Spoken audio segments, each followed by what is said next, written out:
Seja muito bem-vindo ao canal Ouro Porco, um canal de dois amigos que tem muito para falar e pouco a acrescentar. Eu sou o Clebinho, trato dos assuntos do Flamengo. E eu sou o Sequeto e trato dos assuntos do Palmeiras. O fim de semana foi bastante movimentado com os campeonatos estaduais e eu vou começar falando do Flamengo, afinal esse canal chama Ouro Porco e a gente vai falar de Flamengo e Palmeiras primeiro.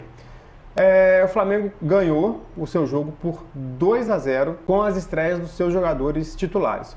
O Flamengo desempenhou muito bem.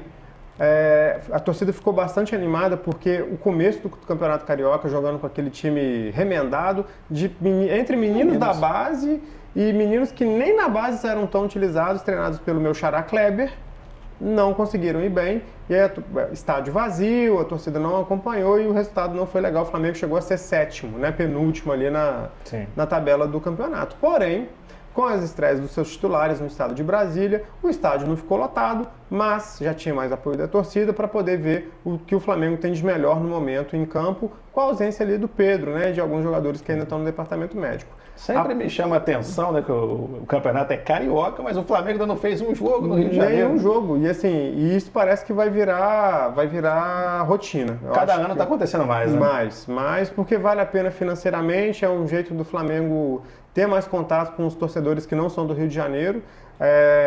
Aqui na nossa cidade de Juiz de Fora, para quem não sabe, o Ouro Porco é de Juiz de Fora, aqui em Minas Gerais. O Flamengo já veio muitas vezes aqui, mas agora eu acho que por conta do Maracanã, por conta de outras praças pagarem melhor, outros estados ficam mais distantes do Flamengo, Então, achei um jogo excelente do Flamengo, foi muito bem, foi muito dominante. As estatísticas são muito absurdas. Chegou um momento que o Flamengo tinha trocado 572 passes, e o Volta Redonda 92 passes. O Volta Redonda não finalizou, se finalizou uma vez no primeiro tempo. Foi muito assim, o Flamengo mostrou a força do seu elenco e mostra uma coisa que deixa o flamenguista muito feliz, que é o quê?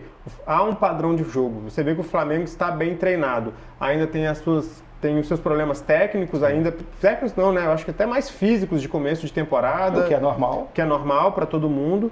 Mas o flamenguista que vê um jogo desse, por mais que seja um adversário mais frágil, que é um adversário de Série B, O Volta Redonda subiu para a Série B. Agora temos um carioca na Série B, verdade. Exatamente. E então foi um teste legal para a torcida, Vai ter jogo importante contra o Botafogo no final de semana. Então, para as estreias dos titulares aqui no Brasil, no Campeonato Carioca, eu achei muito bom, porque conseguiu contrastar desempenho com resultado, torcida feliz e uma projeção de que esse time ainda vai melhorar, porque ainda tem esforço tem reforço para chegar em uma temporada longa pela frente. Mas eu acho que contrastou muito com o que foi o Palmeiras, O Palmeiras fez um jogo que a gente pode dizer que foi abaixo da crítica.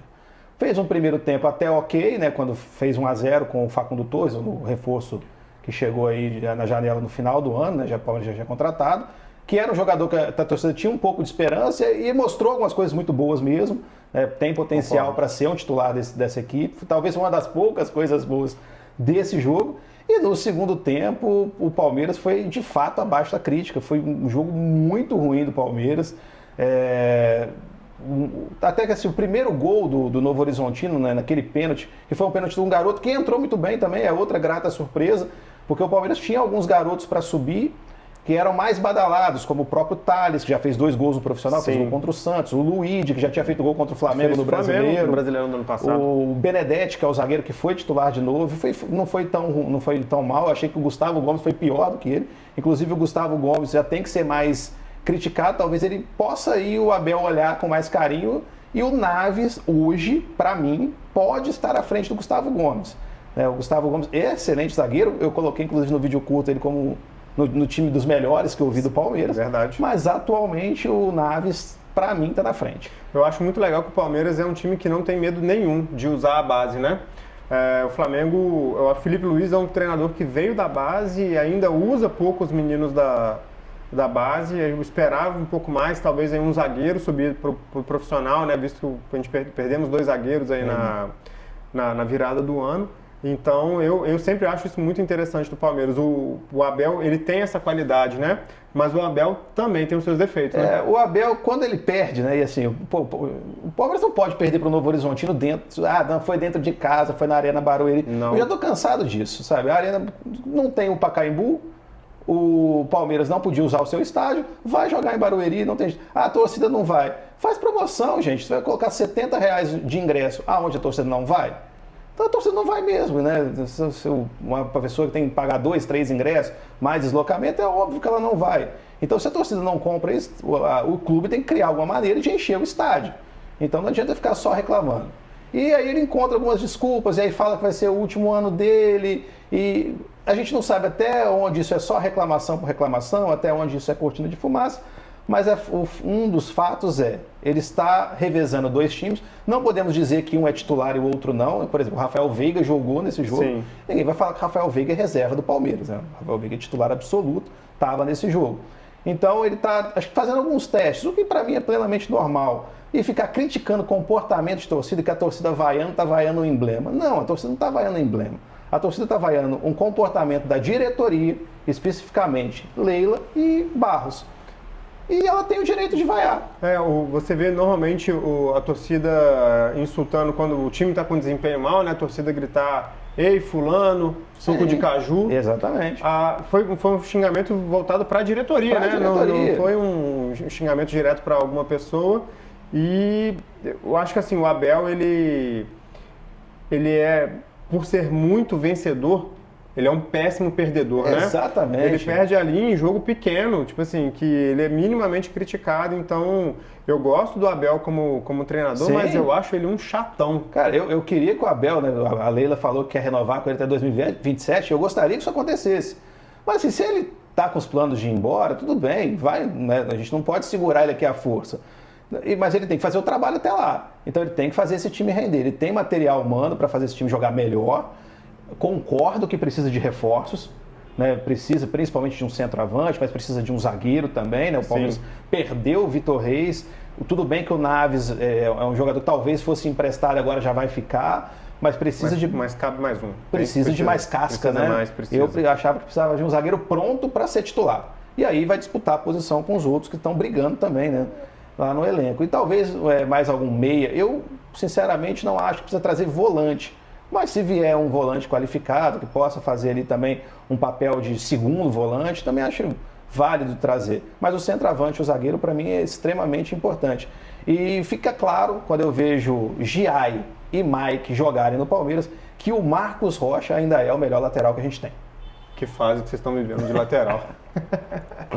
Bom, vamos puxar o majestoso? O que você acha? Vamos falar, porque não teve só um majestoso, né? Teve 2 majestosos. O primeiro no sábado na Copinha, né? Onde o Corinthians me abre 2-0, Clebinho. E no segundo tempo ali o São Paulo consegue uma virada, né? E foi na base da raça. É um time muito bom, o time da Copinha de São Paulo. Muito bom. Mas estava sem seu principal jogador, que era o Rian. Estava suspenso por 2 cartões. 2 cartões, né? O que é um crime o cara ficar fora da final. Mas enfim, o São Paulo foi na raça e venceu o primeiro majestoso, né, no Pacaembu. E aí nós tivemos o majestoso do domingo. O majestoso do domingo, eu acho que assim, o São Paulo, ele confirma o que a gente falou no vídeo passado, né? Sim. O São Paulo no X1, ele é uma encrenca para muita gente, O né? time titular é muito bom. E o Corinthians provou um pouco do que é esse São Paulo. Acho que enquanto o São Paulo tem perna com aquele quarteto da frente, é um time extremamente perigoso, é um time que vai criar muitas possibilidades se sua zaga não estiver bem encaixada. E eu acho que talvez zaga foi o grande problema do Corinthians nesse jogo, né? Assim, eu vou falar a verdade, assim, o Lucas, eu sou baixinho, eu tenho 1,72 m, o Lucas é mais baixo do que eu. É inadmissível um cara de 1,70 m cabecear daquela forma, sozinho, naquela altura que ele foi, sem ninguém dar uma paradinha na frente dele. Exatamente, tinha o Mateuzinho ali, né, ex-Flamengo. Obrigado, Corinthians, por ter levado o Mateuzinho. O Mateuzinho, ele simplesmente desiste do Lucas no meio do caminho. O Lucas faz um gol. O Lucas não tem nada com isso. Não tem nada a ver com isso. Corre muito, tem muita impulsão. Fez um belo gol de cabeça. Não só o gol de cabeça, né? Não. O Lucas fez 2 gols bem interessantes. E o outro lá, Lucas, né? Do jeito que a gente acostumou a ver o Lucas jogando no seu melhor nível, né? A zaga do Corinthians muito, muito frágil ali. O próprio gol do Oscar foi uma entregada da defesa ali, né? Que a bola chega ali. Me lembrou me lembrou os melhores momentos de Andrés Pereira, né? Foi mais ou menos isso, mais né? ou Dá menos entregada, a bola sobra ali pro Oscar, né? E o Oscar guardou, assim, eu acho que ele até chutou meio em cima do Hugo ali, eu acho que Acho que o Hugo poderia fazer aquela defesa. Dava pra defender, mas não defendeu. Mas não dá pra criticar de não ter pego aquela bola. Né? Exatamente, diferente do gol do Corinthians, né? Que foi um chutaço nunca mais acerta. De fora da área, o goleiro pulou assim pra justificar o alto salário que ganha. Mas vamos falar a verdade. Grande partida do Rafael, tá? Sim. Aquela cabeçada que ele pegou no primeiro tempo, do Kaká, ele vai buscar de uma forma assim inacreditável. E se o Corinthians faz 1-0, o jogo era outro. No X, a gente viu, vendo os comentários ali no X durante o dia, assim, a partida do Rafael foi extremamente celebrada pelos tricolores, reconhecendo o bom trabalho que ele fez no jogo, que foi fundamental. Porque quando você olha o placar de 3-1, parece que foi goleada não, porque 3-1 não é goleada. Mas foi um amplo domínio do São Paulo, não foi o caso, né? Se você olhar um recorte do jogo, parece que foi. Mas quando você olha tudo, não é essa a impressão que você tem. No segundo tempo, a impressão que eu tive é que o São Paulo dominou mesmo, né? E principalmente porque faz o gol de cabeça, depois faz um gol num erro da zaga, e aí quando o Corinthians reage, 2 minutos depois o Lucas faz o terceiro e aí mata qualquer chance de reação do Corinthians. De reação. O placar ficou difícil de correr atrás, né? Exatamente. Ali. Mas no primeiro tempo, o Corinthians teve alguns momentos que eu achei que estava até melhor. Sim, e o Corinthians, eu acho que a imagem negativa que fica pior nesse momento foi a zaga, né? Eu acho que a zaga foi muito mal, mas ainda é um time que vai dar trabalho, né? Talvez um placar de 3-2 talvez fosse mais justo pelo que e vale a pena mencionar que o Alan Franco conseguiu anular o Memphis, né? O Memphis não bateu uma falta, mas pouco produziu. Não fez a partida que ele está acostumado a fazer, que a gente está acostumado a ver ele jogar. E assim, a gente estava falando aqui do majestoso, né? Então o São Paulo saiu com 2 vitórias. O Zubeldia na alta, maneiraço o Zubeldia, né? O Zubeldia, eu amo o técnico maluco. O Zubeldia é massa. O Zubeldia ele entrando no campo, entendendo o que é ganhar um clássico, né? Você ganhar um do Corinthians em qualquer situação sempre vai ser um resultado legal, então é importante o técnico vibrar, eu acho que a torcida sente, o elenco sente e é maneiro. E falando de elenco, a gente tem um elenco que está bem, que é o São Paulo, com o Zubeldia em sintonia, mas tem o Cruzeiro. O Cruzeiro, assim, vamos falar primeiro do jogo? Vamos falar do jogo primeiro. Foi um Cruzeiro e Betim que foi, assim, duro de assistir. Misericórdia. No primeiro tempo, eu acho que o Betim foi até bem melhor. Bem melhor. Teve as principais chances do jogo. Tanto é que o lance que faz o gol, que é a cobrança de escanteio, naquele lance o Fabrício Bruno tirou uma bola debaixo da trave. Então já ia ser um gol mesmo ali naquele momento, então o Betim estava vindo bem. E aí no segundo tempo o Cruzeiro trocou passes, lançou muita bola na área e acabou fazendo um gol. E um gol interessante, né? Porque quem estava na direita cruzando bola na área foi o Fabrício Bruno. Um zagueirão. Que fez aí, né? Fez gol contra na partida passada, então pelo menos ele deu uma bela assistência, foi um cruzamento legal pro gol de cabeça. E assim, essa partida eu tenho amigos que frequentam o Mineirão e meu amigo falei, e aí, como é que foi o clima do estádio? Falou, xingamento ao Diniz o tempo todo, pela partida do Cruzeiro. Porque o placar de 1-1 pode falar, o Cruzeiro jogou mal. Não, o Cruzeiro jogou bem mal, mal. No segundo tempo ficou mais a cara do Diniz, trocou passes aqui e aqui, fez um grande abafa, mas nada muito substancial, porque tem que lembrar, é o grande Cruzeiro jogando com muito investimento contra o Betim. Não acho que é a mesma situação do Palmeiras, por exemplo, que o Palmeiras já tem um trabalho mais longevo, mais consolidado. Então, assim, a torcida do Cruzeiro o Mineirão estava cheio, tinha uma expectativa e o Cruzeiro não conseguiu entregar nada. E a torcida do Cruzeiro vai criar essa expectativa pela quantidade de reforços que comprou, né, cara, que trouxe para o time. Mas aí você tem uma questão que é a seguinte, né? Não sei se você vai se lembrar, mas no final do ano passado, o Diniz deu uma declaração em tom de despedida, né? Fui demitido. Você tem a imprensa de BH que cravou a demissão dele no final do Brasileiro. Ele deu um piti na entrevista lá, né? Ficou bravo pra caramba. E de repente voltou atrás, né? O Pedrinho voltou atrás, enfim, o Cruzeiro voltou atrás. E o Diniz foi readmitido no cargo, enfim, sem nunca ter assinado a sua rescisão. Coisas que o futebol te proporciona. Exatamente. Mas agora ele foi, né? Agora ele foi. Hoje, segunda-feira, que a gente está gravando esse vídeo, no meio da tarde aí, finalzinho da manhã, né? Anunciaram a queda do Fernando Diniz, aonde que a mais possível reposição dele é Renato Portaluppi, o Renato Gaúcho. que eu entendo que neste recorte de Cruzeiro, nesse momento, pode dar até certo. Pode. Cruzeiro tem um vestiário complicado, porque tem muito jogador mimado, muito jogador famoso lá dentro, e o Renato, eu não gosto dos trabalhos recentes do Renato, acho que o Renato... Ele tem um trabalho de campo muito ruim, mas o Renato tem um vestiário maravilhoso. Dificilmente você vê um jogador cornetar o Renato. O Renato, acho que trabalho mesmo, Grêmio de 2017. Acho que o Grêmio, né? Foi o último grande trabalho da Libertadores e tal. E já tinha uma Copa do Brasil no ano anterior. E eu já consigo ver o Renato chegando no Gabigol, falando, você tem que ver os meus DVDs, você tem que ver os meus lances, pra você fazer mais gols. Fazer gol de cabeça. E chegar ali com aquela resenha toda. Eu consigo imaginar o Renato trazendo uma moral para esse time. Agora, se isso vai resultar em trabalho, aí é uma outra história. Mas é claro que o Urupuco vai manifestar um pesar pela demissão do Diniz. Estava fazendo um ótimo trabalho. E a gente vai torcer, na verdade, pela contratação do Tite, para ver uma treta Gabigol e Tite. Imagina Gabigol e Tite no Cruzeiro agora, tretas em azul. Nossa Senhora, cara, vai ser uma delícia. Mas acredito que vai ser o Renato mesmo, o treinador. Eu acho que tá tem. Tudo caminhando para isso, né? Você vê que a galera no entorno do Renato ali não confirma nem nega contatos. Né? Exatamente. Tá tudo numa faixa cinza, assim, né? Você não sabe o que vai acontecer. Mas assim, pra gente ir fechando o nosso vídeo, nós também tivemos alguns jogos que a gente queria mencionar. Sim. Aqui, né? Voltando ao Campeonato Paulista, a gente teve uma atuação. De tudo que a gente viu, acho que o pior do final de semana foi o Santos, né? Cara, o Santos fez um jogo para perder pro Velo Clube. E perdeu. E, nossa, assim, você vê os melhores momentos, a reação da torcida nas redes sociais, você fala, meu Deus, o Santos, se não... Vai chegar, vai chegar. Mas se não chegar reforço, é time pra jogar em parte de baixo da tabela, abaixo da crítica, a atuação muito mal. E os gols, o primeiro gol, principalmente do Velo Clube, um gol de pelada, uma coisa horrorosa. O próprio gol do Santos foi gol de pelada. Foi gol de pelada também, então assim, foi um jogo para se esquecer da equipe santista. E foram os primeiros pontos do Velo Clube, né? O Velo Clube tinha 3 jogos, 3 derrotas, e agora tem uma vitória, 3 pontos, né?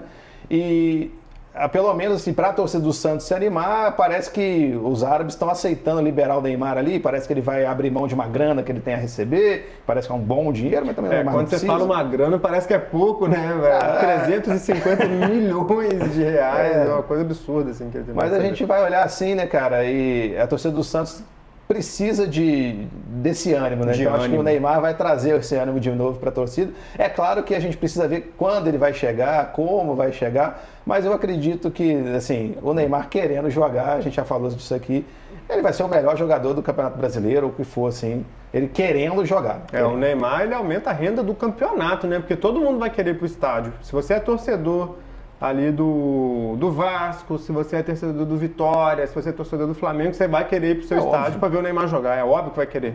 Não vai torcer a favor? Não.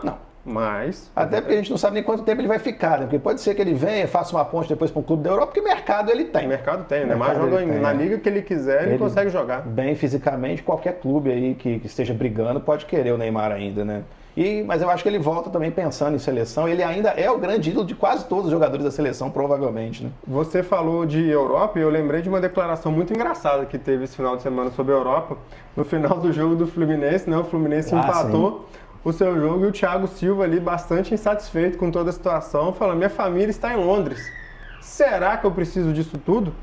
E a gente fala, não precisa. Não precisa. Se você tiver condição, volta para a Europa, vai viver sua aposentadoria, você é um cracão de bola, precisa provar para ninguém, nem precisa passar nessa situação pelo Fluminense, meu querido. Vai para casa, vai curtir a família, vai ser feliz. Vai curtir uma chuvinha em Londres, cara. Pra que ficar nesses países maravilhosos? Exatamente, esse sol escaldante do Rio de Janeiro. Deixar de ser rico no Rio de Janeiro e vai passar frio em Londres, qual o problema? E o último jogo que a gente vai comentar agora é o jogo do Vasco, né? Vasco e Portuguesa do Rio. E o jogo foi 4-1. E um jogador que eu gostaria de ver no Palmeiras, que é o atacante Verratti. Tá velho, mas faz gol. Fez gol de carrinho, do jeito que a gente gosta. Centroavante maluco, que pula na bola de qualquer maneira. O Vasco mostrou, que acho que é a mesma coisa que o Flamengo mostrou. Quando você põe o time titular, você tem que bater no time pequeno. O Vasco foi um jogo de 5 gols. E pelo menos 3 muito bonitos, né? Sim. O Vasco, o primeiro gol do Verratti foi bem inusitado ali, o goleiro foi chutar a bola, o Verratti fez o que se espera, né? Você imagina Flávio Lopes fazendo isso? Não imagina. Não imagina, o Verratti faz. O Verratti é um argentino com sangue, né? O Verratti é um artilheiro que praticamente todo clube no Brasil fala, você gostaria de ter o Verratti? Gostaria. O Verratti entrega muito em gols, nem sempre o resto do time acompanha a qualidade que ele tem, mas acho que o vascaíno não pode cobrar o Verratti de não deixar tudo, em campo, né? Então o Vasco fez um placar elástico, 4-1, nas redes sociais também a torcida bem satisfeita com o resultado. Coutinho jogando bem. Coutinho fez o gol clássico dele, né? Corta pra direita. Exato, Chapadinho, caixa, fez muito gol assim, por onde ele passou, não ia ser diferente aqui no Brasil. Então, bom jogo do Vasco também, acho que a torcida ficou satisfeita, vai começar a semana bem. Então, pessoal, se você chegou até aqui e gosta do nosso conteúdo, se inscreva no nosso canal, deixa o like, comenta, nos siga nas outras redes sociais, o X e o TikTok. Então, valeu!